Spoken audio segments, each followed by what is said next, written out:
Γεια σας, είμαι ο Λάζαρος Παπαδόπουλος ή για όσους με ξέρετε, Λάζος. Αυτός είναι ο Όσκαρ, είμαστε στο κανάλι του Low Post Media και σήμερα θα δούμε δύο μάτς, τον Καναδά και την Ισπανία. Το βίντεο γυρίζεται σε δύο φάσεις, πρώτα θα δούμε τον Καναδά, άρα μην δώσετε καμία σημασία που θα έχουμε διαφορετικά ρούχα ή θα υπάρχει μέρα και μετά βράδυ, μάλλον τώρα είναι βράδυ και μετά θα έχουμε την μέρα. Ο Όσκαρ θέλει να φύγει, γι' αυτό θα τον αφήσουμε. Κάντε like και subscribe στο κανάλι, κάντε share, μοιραστείτε το βίντεο, κάντε comments, αυτό θα βοηθήσει πάρα πολύ το κανάλι του Low Post Media να αναπτυχθεί. Σήμερα θα δοκιμάσω μια διαφορετική μέθοδο, το πώς τραβάμε το βίντεο. Συνήθως στα προηγούμενα δύο βίντεο αυτό που έκανα είναι έγραφα το σενάριο, έβαζα πίσω το text και το διάβαζα και γι' αυτό τα μάτια μου τρέχανε μπρος πίσω, αλλά ο cameraman λείπει αυτή τη στιγμή και θα λείπει για 2 εβδομάδες. Είναι στην Αμερική, μάλλον είναι η cameraman, η αγαπημένη μας θα μας βλέπει σίγουρα. Γι' αυτό θα κάνουμε μια διαφορετική μέθοδο, όπως έκανα κάποια bullet points, τα οποία που και που θα ανατρέχω, θα διαβάζω, έχω στο μυαλό μου αυτά που θέλω να πω και έτσι θα συνεχίσουμε να κάνουμε το βίντεο. Γράψτε σχόλιά σας, αν σας αρέσει αυτό το format, το πιο άνετο και το πιο χαλαρό, ή θέλετε μια διαφορετική δομή η οποία θα έχει ένα συγκεκριμένο πλαίσιο. Το βίντεο που βλέπετε μπορεί να το βλέπετε 1, 2, 3 μέρες μετά τον αγώνα, μια εβδομάδα μετά, δεν έχει απολύτως καμία σημασία, γιατί ο σκοπός του καναλιού δεν είναι ειδησιογραφικός. Ο σκοπός του καναλιού είναι να μάθετε να βλέπετε το μπάσκετ με διαφορετικό μάτι, να βλέπετε τη στρατηγική, τη τακτική, τα δυνατά και τα αδύνατα σημεία μιας ομάδας και να καταλαβαίνετε καλύτερα το μπάσκετ. Γι' αυτό μπορείτε να δείτε όλα τα προηγούμενα βίντεο, ακόμα και αυτά που γυρίστηκαν μια εβδομάδα πριν, την ανάλυση του αγώνα του Πορτορίκο, το pre-game και το after-game, την ανάλυση του ομίλου. Σε εσάς τουλάχιστον θα είναι επίκαιρο. Το βίντεο το κάνουμε σε δύο φάσεις, άρα πρώτα είδαμε τον Καναδά και μετά θα δούμε την Αυστραλία. Γι' αυτό μην παρεξενευτείτε, αν με δείτε με άλλο μπλουζάκι, ξαφνικά τώρα είναι νύχτα και θα το δείτε μέρα. Για να κάνουμε οποιαδήποτε ανάλυση χρειαζόμαστε στατιστικά. Δυστυχώς δεν καταφέραμε να βρω κάποια στατιστικά τα οποία να μπορέσουν να δουλέψουν με αυτά και να κάνω κάποιες αναλύσεις. Δεν ξέρω αν έχετε εσείς κάποιο site το οποίο έχει advanced στατιστικά, γιατί αυτά τα στατιστικά που δίνει η FIBA είναι πολύ απλοϊκά.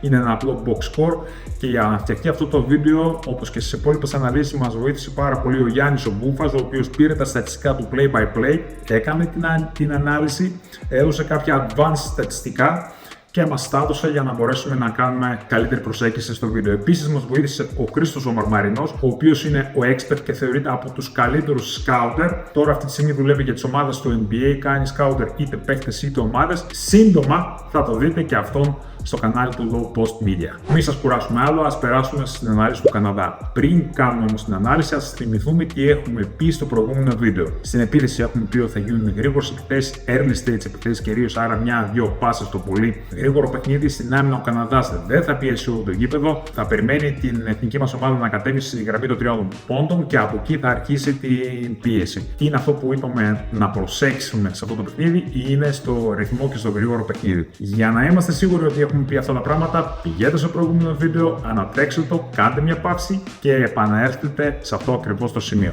Τι είναι αυτό που είδαμε τελικά?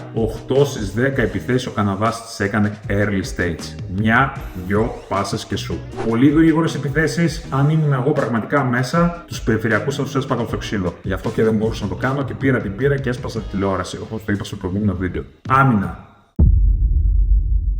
Όπως είπαμε, ο Καναδάς δεν πίεσε όλο το γήπεδο, γυρνούσαν και στη γραμμή 3 πόντων ήταν πάρα πολύ ασφυκτικοί. Με μια μικρή παρένθεση. Ο ρυθμός ήταν όντως πάρα πολύ ψηλός, αλλά μου φαίνεται ότι τρέχαν για να τρέχουν χωρίς καμία ουσία, γι' αυτό και το σκορ δεν πήγε ιδιαίτερα ψηλά. Στην ουσία, σε αυτά που έχουμε πει στο προηγούμενο βίντεο, στα περισσότερα έχουμε το επιβεβαιωθεί, αλλά έχουμε δει και κάποια άλλα πράγματα τα οποία δεν τα περιμέναμε. Τι είναι αυτά που είδαμε? Ας ξεκινήσουμε με αυτά που δεν μας άρεσαν. Δίποντα και τρίποντα. Το πρώτο πράγμα που κοιτάω όταν θέλω να κάνω μια γρήγορη ανάλυση από ένα box score είναι να δω ισορροπία μεταξύ δίποντα και τρίποντα. Τα δίποντα πρέπει να είναι τουλάχιστον τα διπλάσια από τα τρίποντα. Αυτό μας δείχνει ότι έχουμε μια ισορροπία, η μπάλα μπαίνει μέσα και το παιχνίδι είναι πάνω κάτω, είναι ισορροπημένο. Εχθές η εθνική μας ομάδα στα δίποντα είχε 14 στα 27 με 51% και στα τρίποντα είχε 9 στα 32, 28%. Με πολύ απλά μαθηματικά, αν κρατήσετε το ίδιο ποσοστό και κάνετε την αναλογία δίποντα με τρίποντα, δηλαδή κάνετε ακριβώς τα ίδια σούτα, αλλά τα δίποντα θα είναι τα διπλάσια και τα τρίποντα θα είναι 2 φορές λιγότερα, θα δείτε ότι αυτό αυτόματα, κρατώντας τα ίδια πάντα ποσοστά, θα μας προσφέρει 5 με 6 πόντους. Τώρα δεν έχω κάνει ακριβώς, δεν έχω το κουμπιτάκι για να κάνω ακριβώς την άσκηση. Κάντε την εσείς και γράψτε μου στα σχόλια τι αποτέλεσμα βρήκατε τελικά. Έφυγε διασμός. Σίγουρα ο εκνηδιασμός με το Καναδά δεν ήταν το δυνατό μας σημείο. Κατάφερε να κάνει κάποιους εκνηδιασμούς, αλλά μόνο μετά από κλέψιμο ή λάθος του Καναδά. Στην ουσία όμως δεν κατάφερε να το απτύξει και να το κάνει στρατηγική του παιχνιδιού του. Δηλαδή να πάρει rebound, να δώσει γρήγορα πρώτη πάσα, να ανοίξουν τα φτερά, να περάσει ο πρώτος τρέιλερ, να περάσει ο δεύτερος τρέιλερ και έτσι να ανοίξουν μια γρήγορη επίθεση στο εκνηδιασμό. Είτε πρωτεύον είτε δευτερεύον. Παρεμπιπτόντως, με έχετε κάνει διορθώσεις και πολύ σωστά να ξέρετε ότι η ορθογραφική και η γραμματική δεν είναι το δυνατό μου σημείο, γι' αυτό να με συγχωρέσετε. 5-5 η setup game. Δεν ήταν έκπληξη για μας ότι η εθνική ομάδα δεν είναι καλή στο παιχνίδι στο μισό γήπεδο. Γι' αυτό και επιλέγει να τρέξει το εκνηδιασμό, γιατί αυτή είναι η λύση που θα μπορέσει να τη δώσει και να αποφύγει το πρόβλημα του μακρινού σουτ. Γιατί τι κάνουν κυρίως όλες οι Ιωάννηνες, λόγω του Γιάννη και του Καλάθι, κλείνουν μέσα, κλείνουν τους διαδρόμους και μας αφήνουν να σουτάρουν. Να γίνει μια πολύ απλή ερώτηση: τι κάνουμε όταν πλέον είμαστε στο μισό γήπεδο και δεν έχουμε σουτ? Γιατί υπάρχουν και αυτές οι καταστάσεις. Μπορώ να σου μιλάω ώρες ολόκληρες ή να κάνω πάρα πολλά βίντεο μόνο και μόνο με αυτά τα θέματα. Το πώς πρέπει να παίζουμε σωστά στην επίθεση, πώς πρέπει να κρατάμε σωστά τις αποστάσεις, ποιες επιλογές έχουμε. Θα σας δώσω μόνο μερικά tips τα οποία μπορείτε να έχετε να κρατήσετε στο μυαλό σας. Κάποια από αυτά είναι όταν κάνουν οχτάρι, οι περιφερειακοί κάνουν οχτάρι μεταξύ τους, κάνουν hand-off και προσπαθούν να μετακινήσουν την άμυνα. Και μόλις δουν μια μετακίνηση της άμυνας και μια εναλλαγή, τρυπάνε να μπαίνουν μέσα σε αυτή τη τρύπα. Μια άλλη λύση που θα μπορούσε να είναι το trip drive. Κάνουμε μια τρίπλα προς τα μέσα, δίνουμε την μπάλα έξω. Κάνουμε μια τρίπλα προς τα μέσα, δίνουμε την μπάλα έξω. Ο κανόνας της άμυνας είναι πάντα όταν γίνεται μετακίνηση της μπάλας από τη μία πλευρά στην άλλη,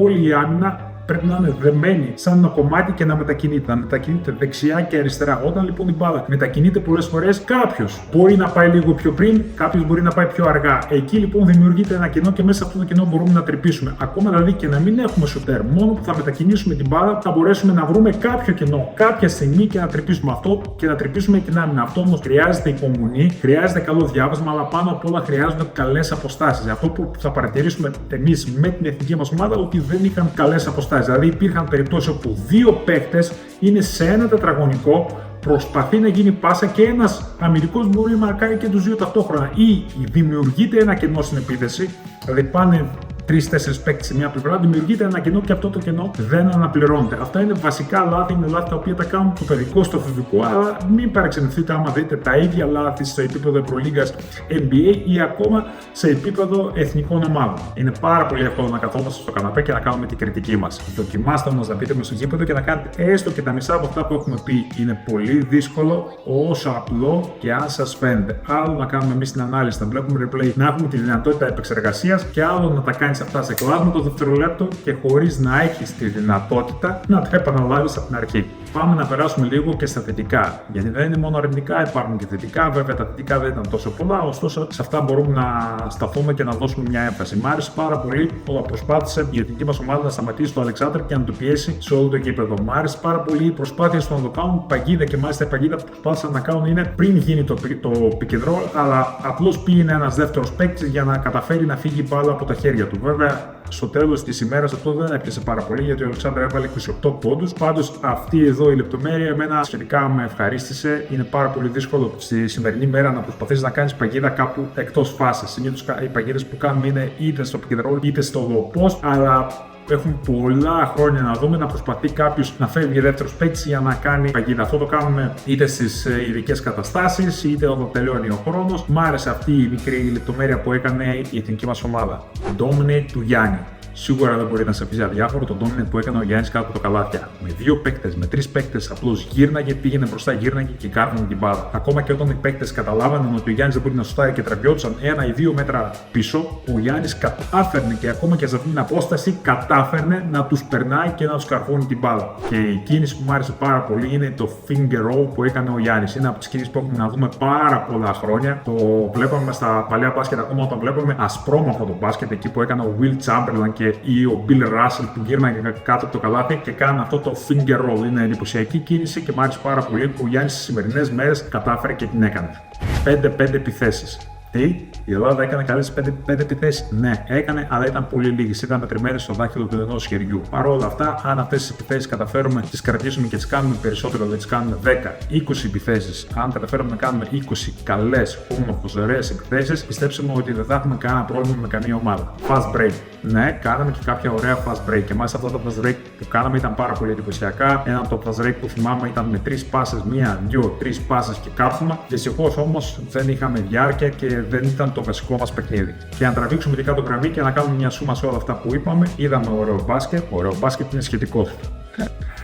Ζογκλέρ και οι ζογκλέρ είναι ωραίοι. Είδαμε καρβώματα, είδαμε φάσεις να πηδάνε πάνω από τα καλάθια. Δεν ξέρω αν μπορέσουμε να μετρήσουμε τα πόσα καρβώματα γίνανε. Δηλαδή, αν κόψουμε όλα τα highlights και βάλουμε μουσική, πραγματικά θα πούμε wow, και είναι αυτό που βλέπουμε. Βλέπουμε ένα all-star παιχνίδι. Ωστόσο, άμα δούμε λίγο πιο αναλυτικά και δούμε μια στρατηγική ή μια τακτική, θα κοιτάξουμε το μπάσκετ. Μπορώ να το πω λίγο ευγενικά, δεν ήταν και το καλύτερό μας. Γενικά, σαν παιχνίδι δεν ήταν καλύτερο, γιατί δεν μπορώ να πω ότι ο Καναδάς έπαιξε καλά ή η Ελλάδα έπαιξε καλά. Δεν ήταν ωραίο μάτς. Ελπίζουμε ότι στα επόμενα μάτς και η εθνική μας ομάδα θα είναι πολύ καλύτερη. Πριν περάσουμε στο επόμενο μάτς, θέλω να γράψετε κάποιο σχόλιο, να πείτε σε τι συμφωνείτε, σε τι διαφωνείτε. Θα προσπαθήσω στο τέλος του βίντεο να απαντήσω σε αρκετές από τις ερωτήσεις που κάνετε. Θα μαζέψουμε σε κάποια blog, σε κάποιες ενότητες και θα κάνω τις σχετικές απαντήσεις. Κάντε το, θα βοηθήσει πάρα πολύ το κανάλι για να αναπτυχθεί. Καταρχάς θέλω να σας ενθαρρύνω και να μην στεναχωριέστε και στο τέλος θα σας εξηγήσω γιατί. Μην με βλέπετε έτσι που φοράω το ίδιο μπλουζάκι, δεν είναι το ίδιο μπλουζάκι, έχω πολλά τα ίδια. Όχι, μάλλον αυτό είναι το ίδιο. Μην σας κουράσω άλλο και πάμε κατευθείαν να περάσουμε στην ανάλυση. Πριν ξεκινήσουμε, ας θυμηθούμε τι έχουμε πει στο προηγούμενο βίντεο. Ξαναπατήστε παύση, γυρίσετε το προηγούμενο βίντεο, δείτε τι έχουμε πει, το τι θα κάνει η Ισπανία μαζί με την Ελλάδα και επιστρέψτε ξανά. Στα περισσότερα που είπαμε στο προηγούμενο βίντεο έχουμε επιβεβαιωθεί. Στην επίθεση, οι Ισπανοί όντως παίξαν πολύπλοκα συστήματα, πολλές διάφορες επιλογές, flare, choosing, hand-off, διπλά screen, τριπλά screen. Να μου πείτε ότι έπαιξε μόνο έτσι στην επίθεση ή έπαιξε πολύπλοκα και στην άμυνα. Και στην άμυνα έπαιξε πολύπλοκες καταστάσεις. Καταρχάς, είδαμε για πρώτη φορά zone press, δηλαδή να ξεκινήσει ζώνη σε όλο το γήπεδο και μετά να το κερνάει σε 3-2. Μόνο 3-2. Όχι, έπαιξε 3-2, 2-3, 2-1-2 και έπαιξε και match-up zone. Και εδώ θα μου ρωτήσετε ποια είναι η διαφορά μεταξύ απλής ζώνης και match-up ζώνης. Και εγώ όταν ήμουν να παίξει, πολλές φορές αναρωτιόμουν όταν ο προπονητής μας έλεγε να παίξουμε match-up ζώνη. Match-up ζώνη στο μυαλό μας είναι κάτι πολύ απλό. Κάνουμε match-up τους παίχτες. Άρα παίρνουμε μια αρχική θέση, παραδείγματος χάρη 2-3, και όταν μετακινούνται και αλλάζουν η επίθεση, δηλαδή η επίθεση ξαφνικά γίνονται 3 πάνω και 2 κάτω, προσαρμόζεται και η ζώνη ανάλογα. Στην ουσία είναι σαν να παίζουμε αλλαγές διαρκώς, αλλά κρατώντας τις ίδιες θέσεις. Αυτή είναι λοιπόν η διαφορά μεταξύ απλής και match-up ζώνη. Ελπίζω να μην σας μπερδέψα περισσότερο. Όντως προβλέψαμε τα πάντα? Όχι. Αυτό που δεν προβλέψαμε είναι ότι η Ισπανία θα τρέξει και θα τρέξει πολύ γρήγορα. Έβαλε 19 πόντους στο εφηδιασμό. Δεν καταφέραμε να σταματήσουμε την Ισπανία στο εφηδιασμό. Είναι η έκπληξη που είδαμε σήμερα. Εμείς τα γράψαμε, εμείς τα είπαμε, εμείς τα βιντεοσκοπήσαμε. Γίνανε όμως αυτά στην πραγματικότητα. Ας περάσουμε και ας δούμε τι είναι αυτό που έγινε σήμερα στο σημερινό παιχνίδι. Θα ξεκινήσουμε πρώτα με τα αρνητικά και μετά με τα θετικά για να αφήσουμε μια γλυκιά γεύση για το τέλος. Πρώτο αρνητικό, balance μεταξύ δίποτα και τρίποτα. Για αυτούς που είστε ήδη εγγραμμένοι στο κανάλι και μας παρακολουθείτε, θα είστε εξοικειωμένοι με αυτόν τον όρο. Ας δούμε τι είχε σήμερα στο σημερινό παιχνίδι η Ελλάδα με την Ισπανία. Να με συγχωρέσετε, δεν βλέπω τώρα πλέον να το διαράσει. Δίποντα 9 στα 35, 54%. Τρίποντα 12 στα 35, 34%. Άρα έχουμε στάρει 35 και 35. Δεν είναι καλό το balance αυτό. Έχουμε πει και στις προηγούμενες φάσεις ότι τα δίποντα πρέπει να είναι τουλάχιστον τα διπλάσια από τα τρίποντα για να θεωρήσουμε ένα παιχνίδι ισορροπημένο. Αν κάνουμε τώρα την άσκηση με 54% και 34%, θα μας δείξει ότι καλώς είχαμε αυτές τις επιλογές, γιατί αν είχαμε τα διπλάσια δίποντα από τα τρίποντα θα είχαμε πολύ χαμηλότερο σκορ. Κάντε αυτή την άσκηση όπως με το Καναδά και θα το διαπιστώσετε και οι ίδιοι. Αλλά το θέμα δεν είναι τους πόντους που θα βάλουμε, αλλά την ισορροπία που θα κρατήσουμε, και αυτό θα το δείτε στη συνέχεια. Δεν καταφέραμε να σταματήσουμε το fast break. Όλοι ξέρουμε ότι είμαστε καλοί στο να τρέξουμε μπροστά, αλλά δεν είμαστε τόσο καλοί στο να τρέξουμε πίσω. Το έχω εξηγήσει και προηγουμένως ότι δεν είναι το ίδιο να τρέχεις μπροστά και να βάζεις καλάθια, με το να τρέξεις πίσω βήματα και να προσπαθήσεις να βγάλεις μια άμυνα, κάτι το οποίο δεν θα μετρήσει καθόλου στο στατιστικό σου. Και εδώ επιστρέφουμε γιατί σημαντικό είναι το balance. Η ερώτηση που προκύπτει είναι πώς σταματάμε το εφηδιασμό. Ωραία, ξέρουμε πώς τρέχουμε στο εφηδιασμό, αλλά πώς το σταματάμε? Χιλιάδες τρόποι, είτε είναι foul, είτε να έχεις γρήγορο balance σου να γυρίσεις πίσω. Αλλά άμα πάρουμε και διακόψουμε τα σκαλοπατάκια και πούμε ότι η πρώτη φάση που σταματάμε στο εφηδιασμό είναι η επίθεση. Όσο παράξενο και αν σας φαίνεται, αν έχουμε καλό balance στην επίθεση, θα έχουμε καλύτερο γύρισμα πίσω στην άμυνα. Και θα σας εξηγήσω γιατί. Αν υπάρχει υπάρχει επιθετικό rebound, αν υπάρχει post-game, δηλαδή αν υπάρχει παιχνίδι κοντά στο καλάθι, είναι πολύ δύσκολο στο να τρέξει κάποιος. Σε αντίθεση, αν είναι όλοι οι περιφερειακοί έξω από το καλάθι, το shoot γίνεται από τη γωνία, είναι πολύ δύσκολο στο να επιστρέψει πίσω. Δεν υπάρχει άτομο μετά το επιθετικό rebound να πιέσει την πρώτη πάσα, δεν υπάρχει κάποιος ο οποίος θα παίξει overplay την πρώτη πάσα και έτσι έχεις όλο το βιασμό ανοιχτό. Γι' αυτό το balance είναι πολύ σημαντικό, είναι πολύ σημαντικό στο να βάζεις την μπάλα μέσα στη ρακέτα, στο να υπάρχει επιθετικό rebound, διεκδίκηση στο επιθετικό rebound και μετά να κάνεις τις πρώτες σου κινήσεις, όπως είναι το overplay και το εμπόδιο για την πρώτη πάσα. Θα διαπιστώσετε ότι οι Ισπανοί είχαν πολύ περισσότερα επιθετικά rebound και αμυντικά rebound, βέβαια είχαν περισσότερο και γι' αυτό κάνουν και περισσότερα fast break. Δεν θα σας είναι καθόλου έκπληξη αν πούμε ότι η Ελλάδα πάλι δεν έπαιξε καλά στο 5-5. Και γιατί δεν έπαιξε καλά στο 5-5, μπορούμε να το εξηγήσουμε με πολλούς τρόπους. Εγώ θα πιάσω μία λεπτομέρεια, την οποία θα μπορέσετε πολύ εύκολα να την καταλάβετε αν δείτε κάποιες συγκεκριμένες φάσεις. Πολύ γρήγορες επιθέσεις, παρόλο που ήμασταν μόνοι. Και εδώ προκύπτει ένα πολύ καλό ερώτημα. Μα πριν δεν λέγαμε ότι η Ελλάδα πρέπει να παίξει γρήγορο παιχνίδι, πρέπει να τρέξει, να ανεβάσει το σκορ και αυτό είναι προς το συμφέρον της.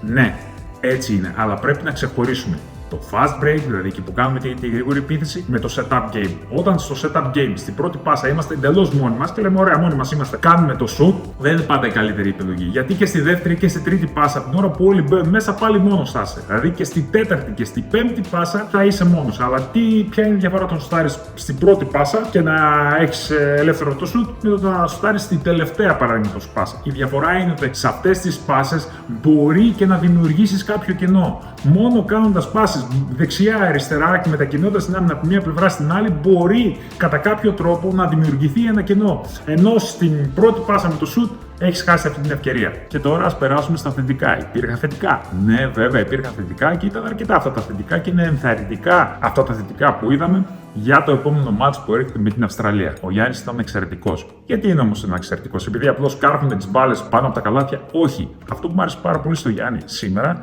ήταν ότι πήγαινε το ίδιο καλά. Δεξιά και αριστερά. Και θα μου πεις, ο καλύτερος παίκτης του κόσμου είναι. Βέβαια θα πηγαίνει και δεξιά και αριστερά. Μην τρελαίνεστε, δεν είναι έτσι. Πάρα πολλοί παίκτες έχουν τεράστιο πρόβλημα στο να τελειώνουν με δύο χέρια και μάλιστα από τους καλύτερους παίκτες. Ένα από τα μεγαλύτερα παραδείγματα είναι το Νίκο Γκάλι. 9 στις 10, και το 9 στις 10 το λέω για να μην πω 10 στις 10, πάντα τελείωνε με το δεξί χέρι. Δεν τελείωνε σχεδόν ποτέ με το αριστερό χέρι, ακόμα και όταν ήταν μόνος του. Άρα το ότι ο Γιάννης έχει την ευελιξία στο να τελειώσει και με το δεξί και με το αριστερό είναι τεράστιο πλεονέκτημα. Εκτός αυτού, ο διασκελισμός που κάνει, το πρώτο βήμα, το δεύτερο βήμα, δεν μπορείς να καταλάβεις σε ποια πλευρά να πάει. Δηλαδή δεν μπορείς να κλείσεις κάπου, να το στείλεις λίγο δεξιά, να το στείλεις λίγο αριστερά, γιατί ούτε στο πρώτο βήμα καταλαβαίνεις αν θα συνεχίσει ή ούτε στο δεύτερο βήμα καταλαβαίνεις αν όντως θα πάει από αυτή την πλευρά ή δεν θα αλλάξει τον αέρα. Είναι τεράστιο πλεονέκτημα, όσο απλό και αν σας φαίνεται, κάποιος παίκτης να μπορέσει να τελειώσει και από τις δύο πλευρές, δεξιά και αριστερά. Σπάνια, αλλά υπήρχαν καλές επιθέσεις και εναντίον ζώνης. Ναι, όπως το ακούσατε, και εναντίον ζώνης όντως υπήρχαν καλές επιθέσεις. Και ποιες ήταν τις καλές επιθέσεις? Μία από τις επιθέσεις ήταν η διάσπαση στο high post και η πάσα στη γωνία. Ναι, η διάσπαση στο high post είναι το κλειδί για να παίξει κάποιος και να διασπάσει τη ζώνη. Γιατί στην 3-2 ή στην 2-3 ακόμα υπάρχει ένα τεράστιο κενό μέσα στη ρακέτα, μέσα από το κέντρο. Μέσα από το κέντρο, αν απλώς δώσεις την μπάλα, όχι να εκτελέσεις, αλλά για να χρησιμοποιήσεις σαν σκαλοπάτι και την πετάξεις έξω, είναι σίγουρο εύκολο καλάθι. Και εδώ είναι αυτό που λέγαμε. Μα μπορείς να διασπάσεις όταν κάποιοι κλείουν? Ναι, μπορείς να διασπάσεις. Γιατί δεν μπορείς συνέχεια να ακολουθήσει η άμυνα. Μια τρύπα να βρεθεί, θα βρεθεί το ελεύθερο shoot. Post-up game του Γιάννη. Έπαιξε η Ελλάδα post-up? Ναι, έπαιξε και έπαιξε με τον Γιάννη. Ο Γιάννης δεν θα μπορούσε να πω ότι είναι ο Χακίμ Ολάζον να κάνει πολύπλοκες κινήσεις, όμως με τη δύναμη και την έκρηξη που είχε, έπαιρνε την μπάλα στο post και τελείωνε. Και για μένα δεν ήταν μόνο τα τελειώματά του, αλλά του γινόταν οι παγίδες, άλλαζε λίγο την άμυνα, έπρεπε να γίνουν τα rotation και γινόταν κάποιο παιχνίδι, γινόταν κάποια κίνηση. Είναι πολύ καλό στο να αποστάρουμε μέσα στο καλάθι, ακόμα και αν δεν έχουμε σκορ μέσα από αυτό. Και κάτι τελευταίο. Είμαστε νικητές. Όσο παράξενο και αν σας φαίνεται, πλησιάσαμε, φτάσαμε το παιχνίδι, είμαστε κοντά στο σκορ,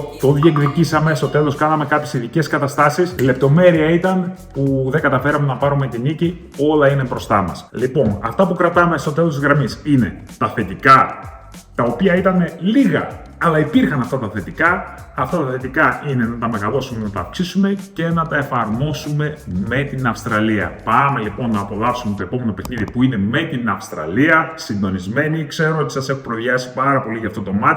Το match πραγματικά είναι φανταστικό. Από όλα αυτά τα τρία match, το μόνο που θα ήθελα να δω είναι της Αυστραλίας. Θα το δω μια, δυο, τρεις φορές. Πραγματικά αξίζει να δείτε αυτό το παιχνίδι. Απολαύστε το και πόσο πιο σημαντικό και πόσο πιο ωραίο όταν αυτό το παιχνίδι κρίνει και την πρόκρισή μας. Αν κερδίσουμε αυτό το match παίζοντας ωραίο μπάσκετ, και εγώ πιστεύω ότι θα παιχτεί ωραίο μπάσκετ και από τις δύο πλευρές, θα περάσουμε στο επόμενο match. Λοιπόν, τώρα τελειώνοντας, έχετε ακούσει το προηγούμενο match, έχετε ακούσει την ανάλυση με την Ισπανία, την ανάλυση με το Καναδά, έχετε ακούσει και τα προηγούμενα βίντεο. Γράψτε σας παρακαλώ στα σχόλιά σας σε τι συμφωνείτε, σε τι διαφωνείτε και στο επόμενο βίντεο σας υπόσχομαι ότι θα ξεκινήσω με τις απαντήσεις. Απολαύστε το μπάσκετ και μην ξεχνάτε ότι το μπάσκετ είναι απλό.